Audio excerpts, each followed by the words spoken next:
काय झालं, कंटाळलास? त्रास होतोय म्हणून हे सगळं सोडून कुठेतरी लांब निघून जावंसं वाटतंय? हाच विचार सुरू आहे ना?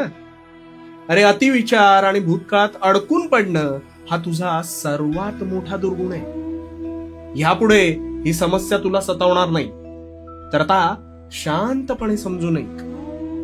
अरे वेड्या, या संसार रूपी जीवनात तुला साक्षात मानवाचा जन्म प्राप्त झालाय. हे तुझे अहोभाग्य नाही का? हा जन्म मिळवण्यासाठी प्रत्येक आत्म्याला प्रचंड झगडावं लागतं रे. तुझी समस्या काय माहितीये का?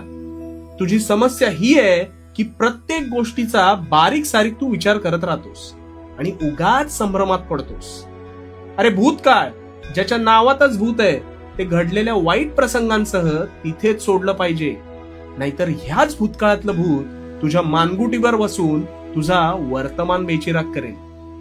आणि तू आता तरी त्याच भूतकाळातल्या भूताला अतिमहत्व देतोयस आणि इथेच फसतोस. त्याने निव्वळ तुझा प्रत्येक सोनेरी दिवस जो आहे ना तो वाया जातो. असं नाही का रे वाटत तुला? अरे, जे होते, जे निभावणारे नव्हते, जे सोडून गेले, त्या आठवणी भूतकाळात जमा झाल्या. म्हणून त्या नादात वर्तमानातल्या चांगल्या संधी या कधीही गमावू नकोस. वर्तमानात राहा. चांगले विचार, चांगल्या व्यक्ती जर आयुष्यात येत असतील अथवा असतील तर त्यांचा स्वीकार कर. त्यांची काळजी घे, कारण मनाने साफ असणारे या कलियुगात फारच कमी सापडतील. म्हणूनच मनातल्या भूतकाळाची वासना सोड आणि भविष्य उज्ज्वल करण्याच्या प्रयत्नात राहा. आणि हो,